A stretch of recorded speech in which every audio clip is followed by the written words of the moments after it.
So we're back with another Titans review, and we've got some Paladin cards to take a look at this time, and boy do we have a Paladin card right here.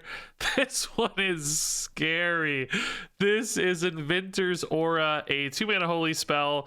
Your mechs cost 1 less, and this lasts for 2 turns. So this is some crazy mana cheats for Mech Paladin, and we're gonna actually see another mech in this video. We already saw another new mech for Paladin and Titans, and Mech Paladin actually has a lot of mechs left over from Sunken City as well. So a lot of tools here for Mech Paladin, and I think if you hit this on turn 2, you are absolutely going to overwhelm some people with crazy mechs, and you're going to be able to go both wide and sometimes tall as well, thanks to magnetic plays, which is going to make those boards, I suspect, really difficult to remove. You know, sometimes you can go wide and it still gets swept up with AoE. You know, your opponent has, you know, deal 2, deal 3 or whatever, and they can clean up an early game aggressive board. But when you're able to magnetize and sort of stagger the sizes and shapes of your boards, making 1 or 2 bigger, taller threats, a couple small, wider cards, it can get really scary really quickly. And we've already seen a lot of really good 1-cost mechs that also generate you 1-cost magnetic mechs. You know, you may remember here the drone deconstructor. Like, this guy is insane with these cost 0. Basically, you get small dudes, you get to make something big, you get rush or another keyword sometimes, divine shield. It's just gonna go crazy, and then you get to do it again the second turn. So if you hit this on turn 2, it's just going to be an I win button in a lot of matchups, right? It's just going to be too hard for so many different decks to actually deal with this. And then frankly, even if you hit it late in the game sometimes, being able to cheat out a bigger mech a turn sooner, you know, still being able to redevelop a board, it feels like you're going to be able to do a ton here with Inventor's Aura. These kind of cost discounts time and time again have broken Hearthstone. I really don't see why this one's any different. You know, unlike Mech Warper, you're not getting stats with the Inventor's Aura, but you're getting this guaranteed second turn. So I actually think this is kind of scarier than Mech Warper in a lot of ways. So, you know, if you play this on 2, you may not be able to get crazy value if you don't have enough 1-drops in hand, but then on turn 3, forget it. If you coin this on turn 1, your turn 2 could be insane. You know, there may even be sweet spots if you aim this for like 3 and 4 instead of, you know, instead of turn 2. I don't know exactly how it's going to unfold as far as the mechs in your hand, and the matchup determines a little bit of that. But ultimately, it's just so much mana cheat, often saving you, who knows, 4, 5, 6 plus mana easily. That early in the game, I feel like that's inevitably going to be powerful. So yeah, this looks really scary good. Mech Paladin definitely appears to be back on the menu, boys. So next up here, what do you know? An awesome mech for Mech Paladin. This is the X21 Repair Bot. It's a 1-mana 1/3 mech, or a 0-mana mech in Mech Paladin world. And it's got Death Rattle. Return any mechs magnetized to this to your hand, which is actually a great effect, because sometimes if you have all this mana cheat and you dump a hand and your opponent does manage to stabilize, like if that doesn't win you the game, sometimes you run out of gas, right? And if you run out of steam, then you know, you don't have second or third waves to help you win the game. But with the X21 Repair Bot, this is actually going to help you return resources to your hand, so that even if they do manage to deal with it, guess what? You're still going to have another wave of threats. You're still going to have another chance to win the game. You're still going to try to overwhelm them, and it will probably work very, very often. So that's kind of crazy. There's also a side of this that is, it's kind of interesting here, right? This is going to encourage you to magnetize mechs to this guy, which is going to make him really big, because he's already got 3 health total to start. That's a nice starting spot. So he's going to become a threat on board himself, which is going to create some friction for the opponent. Like, they want to deal with the most threatening mech, and if they have some awesome cheap removal, if a priest has the light it burns or whatever, and I know that's not exactly the right shape for this, but you get the idea, some cheap awesome removal card they use on the X21 Repair Bot, they're going to want to do that to get rid of the most threatening, most magnetized, most buffed guy. But if they do, then they're giving you resources back in hand, so it even creates these kind of problems for the opponent, or they might have to decide to deal with other things instead to sort of reduce your ability to reload, but then you're just sticking with this awesome big scaling up mech over time. So I don't know, man, this looks really good. Like, this is a great starting spot for any mech deck on turn 1. Even if you don't have your cost discount stuff, this is just awesome to build off of as a 1/3.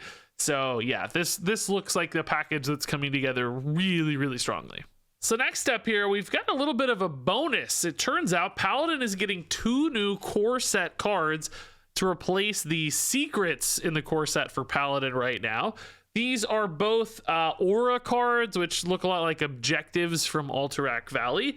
First up is Resistance Aura, a 2-mana holy spell. It reads your opponent's spells cost 1 more, and that's going to last for 3 turns. So some nice little incremental disruption. This doesn't have that lockout effect of something like Lothab, but I think it could still wreak a little bit of havoc on certain decks, game plans, and plays, giving you a little bit more time to do your own sort of thing. Basically, you know, if they have some key spell, you don't want the Druid to play Nourish on turn 5, for instance. Slow down a minute, Druid. Wait a minute. You can play Resistance Aura to, you know, push that up to 6, hopefully slow them down. Maybe like kill their turn 5, but then also just make them spend more mana on turn 6. Those sort of things. Those lines exist in certain matchups. Now, it is a little bit of a question about what kind of decks would want to run this. For instance, you know, is it a more aggressive deck going to toss this in to protect themselves against removal? I don't think that game plan is going to work as well. Again, it doesn't really block the opponent like something like Lothab would have been used in that regard in the past. I think this is more about small incremental gains, you know, just whittling the opponent's mana down over time, basically. You might still need a pretty decisive win condition or game plan to make this worth it. So maybe combo decks. I don't even know if control decks would really benefit enough from this. In a control v control matchup, the opponent could probably tank this downside for a few turns and just still try to out-resource you or out-value you because you're running this card instead of something that generates a lot more oomph or a lot more stuff. So, you know, this might have one of those problems where it just sort of falls through the cracks and no deck really needs this. These kind of cards can tend to do that, but I still think it's ultimately a fairly useful effect. Maybe one of those things that's really good off discover effects here and there. And it does have some holy spell synergies too, which can certainly be relevant in the future too. Next up is the Crusader Aura. This is a 4-mana spell. Whenever a friendly minion attacks, give it +2/+1. And this lasts for 3 turns. So this is kind of interesting. This is another hard little spell to fully understand. So number one, if you have a board that's stuck over into turn 4, so you played some, you know, nice Divine Shield minions early, you had a board that's alive after the opponent's turn 3, you roll into turn 4, you play Crusader Aura. This is pretty insane, right? If you have multiple attacking minions right away, you're going to net some real immediate upside and value on this. It is also a whenever a friendly minion attacks, not after, so this damage will actually count if they're trading up or hitting the opponent in the face. That is definitely the best case scenario for a card like this one. Now that said, if you don't, and you have to spend 4 mana on this when you don't have a board, I think it's going to feel really bad, because after that, it's actually going to be really hard to get a board that is going to stick and be able to attack in the future. Because you're spending 4 mana to take a pass. You're not developing a board. How is your next board going to stick? The opponent will be able to trade it down. They'll have time for removal, etc. So in a lot of ways, the fact that this lasts 3 turns doesn't really feel like an upside to me, because I think if you're playing this without the board, if you're playing this from behind, it's going to be really hard to ever actually get any value out of it. There are obviously things like rush minions that can realize this immediately, but I think you're less excited about this with rush minions. Also, maybe just not, you know, Paladin doesn't have 5/1/1 rushes hitting the board all that often, like something like a Demon Hunter might, at least for now. So, you know, I think really, really good as a finisher almost of sorts, kind of like a, you know, a Savage Roar that sticks on a turn 3 board kind of thing. But after that, man, really limited utility. And I feel like sometimes this may feel too dead in hand too often to actually be good, even though the stat push there can be pretty relevant. So I think this card ends up being a little too clunky and expensive in aggressive decks where it fits best. All right, so next up for Paladin here, we've got the Astral Serpent. This is a 4-mana 3/3 dragon. Doesn't really seem to fit into the other stuff Paladin is doing here, but it does read at the end of your turn. If this didn't attack, draw 2 cards, which seems awesome, actually. It's just kind of a 4-mana draw 2, because if you play this, the turn you play it, it doesn't attack. It doesn't say if you miss an attack with this card. It's not like it had to have had the opportunity to attack. So it's just going to be a 4-mana draw 2 with some upside there that the opponent kind of has to deal with it, or it'll continually be a 4-mana draw 2 with some stats on board. I actually think that's kind of cool. Like, obviously not every deck's going to want to do that. Like, spending 4 mana to draw 2 is not always going to be worth it, but other decks probably can if they just need some card draw in a pinch. And then, you know, it's just this friction point on board where the opponent has to resolve this, or maybe you can buff it up and try to keep it alive, give it stealth somehow. Who knows what else might happen. But ultimately, just sort of a different little toolkit card draw piece for Paladin, which, I don't know. I don't hate it. I don't think it's outstanding or anything, but looks good. And then next up here, we have Judge Unworthy, a 4-mana spell. It's going to set an enemy minion's health to 1 and then deal 1 damage to all enemies. So this is kind of like an Equality Consecration all bundled into a single card. Unlike Equality Consecration, of course, it's not a full board clear, but hopefully, if there's one really scary thing on board, this still remains relevant, handling that one big threat and then maybe chipping away some small stuff alongside it. I think in theory, that's pretty cool. This is kind of a single target removal card with upside. In practice, I do suspect this is still kind of hard to use sometimes. You know, if there's a board of 4 3/3s, this isn't a very good card. If I look across a lot of Hearthstone board shapes, this doesn't really handle that many different boards. I feel like I would still want an Equality Consecration in many cases. So the upside of this, taking only 1 draw, 1 slot in your deck, is nice. But the downside of it not being that truly universal removal that deals with everything, that feels a little bit worse to me. So I don't know. I think this will be too clunky in reality, even if pretty cool in theory. So next up here, we've got maybe a little bit of a new archetype for Paladin, a return of Jade idols almost, but these are like mustard idols. I'm calling them the mustard idols. This is Stoneheart King, a new 4-mana 3/2 with Death Rattle. Summon a 2/2 Earthen that gains +2/+2 for each other Earthen you've summoned this game. And we can see here the token, the Earthen Golem, is a 2/2/2. After this is summoned, gain +2/+2 for each other Earthen you've summoned this game. It's important that that is text on the card and not just some sort of enchantment from the Stoneheart King itself. That is because there are going to be some resummon effects. We've actually already seen that a little bit. You may remember Tyr got revealed earlier on in the expansion reveal season. So this can actually resurrect a 2-attack Paladin minion, which is the Golem. And because this is on the text here, not an enchantment, he will still gain stats when resurrected from Tyr. And we're going to see another actually res effect as well in this video a little later. So yeah, I mean, this is like Jade Idols a little bit, and I guess they technically get bigger even faster. The real question for these sorts of decks is always the density of these threats that you can get rolling and how quickly you can get them scaling, because you need them to get big pretty fast in order to overwhelm the opponent, because they don't have any of those immediacy effects that might allow you to use them to react to boards. There's no taunt, there's no rush, so you need to create a counter pressure wave that is super threatening in order to overwhelm lots of other decks. I mean, there is always some inevitability with things like this as well if you are playing in a greedier, grindier deck.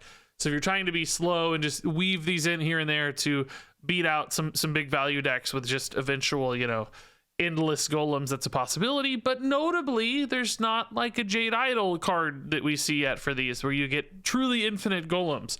So there is still some point where the opponent might be able to remove and deal with all of these. That said, the Stoneheart King here obviously has you know, a Death Rattle. There's ways to create copies of Death Rattles, create copies of all these things, and start getting some really, really big golems if you commit your deck to it. So between res effects, copies, etc., a lot of these could be floating around. I think getting 10, 12 of these is not going to be altogether unlikely or impossible if you have enough time, in which case, obviously, 10 +2/+2 buffs is very, very large. You are going to be summoning lots and lots of larger mans, memes, and so on. So, Stoneheart King itself, let's talk about this card individually a little more as opposed to this kind of archetype or package. 4-mana 3/2 that basically summons you a 2/2 the first time you play it. It's fine. You're not really excited about that. That doesn't even really keep up with the piloted shredder of old, but it's not so terrible that I think it feels okay to kick off this game plan basically. And we're going to see a 5-mana resurrect effect that could pull back both a Stoneheart King and a golem, which actually is a pretty good on-curve follow-up here to the Stoneheart King. I'll just preview that real quick here. Tears, this 5-mana spell, resurrect 3 different Paladin minions. That means if you play this on 4, they both die. Pretty good chance you might be getting both of these back, and then you're really off to the races here on your Earthen Golems pretty quickly. Because this has another one inside of it. You're summoning another one immediately that gets buffed 2/2. That's going to be 4/4. The next one inside the Stoneheart King would be a 6/6 at that stage, and you might have another minion or 2 to go alongside it. So, this is actually a pretty good, fairly quick way to get things moving. That said, let's talk about the next card here.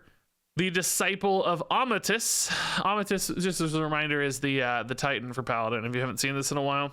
Her effects don't really do much here to support the golems directly anyway. They can get buffed, but no differently than normal minions.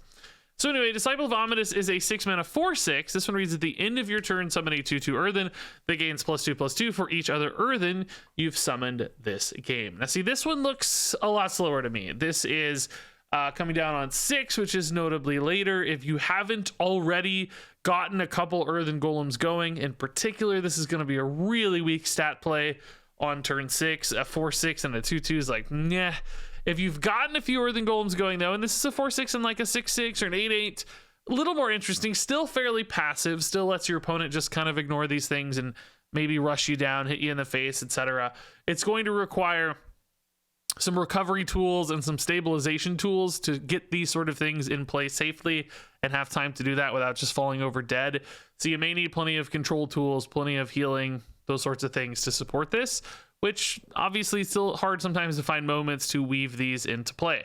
Now, that said, if the Disciple of Amatis does survive, if it sticks around, obviously it's an end of turn effect, so you can get multiple procs off this. That would absolutely be the dream, just using this as a farm to make more and more larger men. But I don't know. It doesn't seem that likely to me. It seems, fairly trivial to remove by that stage of the game. It's going to be hard to actually get it down and feel safe about it anyway. So this side of the Earthen Golem package definitely feels like a weak spot, and there's not that many Earthen Golem cards seen. And it's not an archetype we likely will go back to either. So is this enough fuel for this package in combination with other copy effects, with other resurrect effects? I'm sort of doubtful. I like the first half. I don't necessarily like the second half nearly so much. So that said, let's take a look here at Tears, a new 5-mana holy spell. This is a forge spell as well. Resurrect 3 different Paladin minions, set their stats to 2/2, and forge, resurrect another, or resurrect 4 different Paladin minions. Now, some really important stuff to note on this card. Number 1, it says different Paladin minions. So you're going to get unique cards, which does mean you need to have enough distinct things in the pool. Number 1, but that also gives you quite a bit of finesse over what's going to get resurrected. For instance, you like we talked about with our previous cards, you could get like all 3 of these pieces. You could get Stoneheart King and Disciple of Amatis and an Earthen Golem, all uniquely in Tears if you wait long enough to play this. And then also it's going to resurrect only Paladin minions, which actually gives you a lot of control over what might get resurrected, because if you wanted to, you could run a bunch of neutral cards that will never get resurrected by Tears, and then guarantee that your like Earthen Golem synergy cards are going to get resurrected. Or if you don't want to do Earthen Golem synergy stuff, just like Divine Shield minions or whatever awesome thing, your Titan, whatever you want it to be, you can at least try to force the right cards into the Tears pool. Now, notably, some of the things we talked about, like the Titan, for instance, that's a 7-mana play. This is a 5-mana play. I don't know if you're always going to want to wait until like turn 8 or something to play a Tears. I feel like the sooner this comes down, the better, because the stat reduction here means it's not going to have the biggest board impact. That does mean in many cases you might want to play for effects or card text over stats. I don't even know if like 3/2/2 Divine Shields feels all that good for Tears and something like, a pure Paladin deck. I'm not sure that's enough to really get there. I think you probably want awesome Death Rattles or Titan upsides, whatever it is, to make this feel good. So to me, the Earthen Golem line makes a little bit more sense for this one, getting that copy. Now, I will say, I think your Earthen Golem will scale after being summoned by Tears. If you note, the Earthen Golem has text that says after this is summoned. This is a separate line though too, so you could say resurrect 3 different Paladin minions. If there's a gap there, a pause, technically the Earthen Golem could add its stats after it's summoned. This line begins, set their stats to 2/2. It could basically push it back to 2/2, but I don't think that's how it's going to work. I think this will fully resolve. Then the card will say after it's summoned, it'll add its stats on top. Mainly, I think that's how it should work from a mechanic standpoint. Somebody out there may know more, but also just because these cards were revealed together, right? These cards came out at the same time, seem like they're going to be synergistic. So my guess is they're going to go player favored there and make sure that your Earthen actually does get buffed indeed and is not stuck at 2/2. Even if it were stuck at 2/2, it would actually still help future ones scale. So you'd be a little sad, but still would add some value even in an Earthen deck.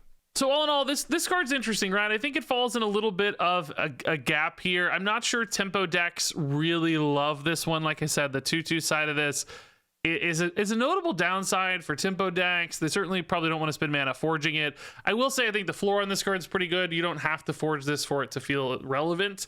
Some cards feel like without forging, they feel a lot worse. So, you know, spending 5 on this will be honest. And, you know, there might be some greedier control decks that have a few very select Paladin minions that have some late game cards, and you play this on turn 8, you play this on turn 9, and you hit some absolute bombs off this, your Titan and so on, and it becomes worth it. So I don't think this is an everyday card. I don't think this is an aggro deck card. I don't think this is a pure Paladin card as the deck exists right now, but still certainly a card with some real potential upsides and could do some really powerful things because of that specificity, because of that control it offers you. Stoneheart King is a 4-star card. Disciple of Amatis is a 2-star card. Tears is a 4-star card. X21 Repair Bot is a 4-star card. Astral Serpent is a 3-star card. Judge Unworthy is a 2-star card. Resistance Aura is a 3-star card. Crusader Aura is a 3-star card. And Inventor's Aura is a 5-star card. And there you go, folks. That wraps it up. I am really actually quite excited to play these Earthen Golems. The Mustard Golem, the Mustard Idol deck here looks actually looks pretty fun to me. I like these big scaling things. I sort of hated Jade Idol Druid in its era because of the infinite nature of it, but I like that this actually does have a cap on the resources, but still lets you go really, really big. So excited to try this out. Curious what your guys' thoughts are on this. Is Mech Paladin going to be totally insanely broken? Can the Mustard Golems get there? Share those thoughts and more in the comments below. But until then, thanks so much as always for watching, and until next time, game on.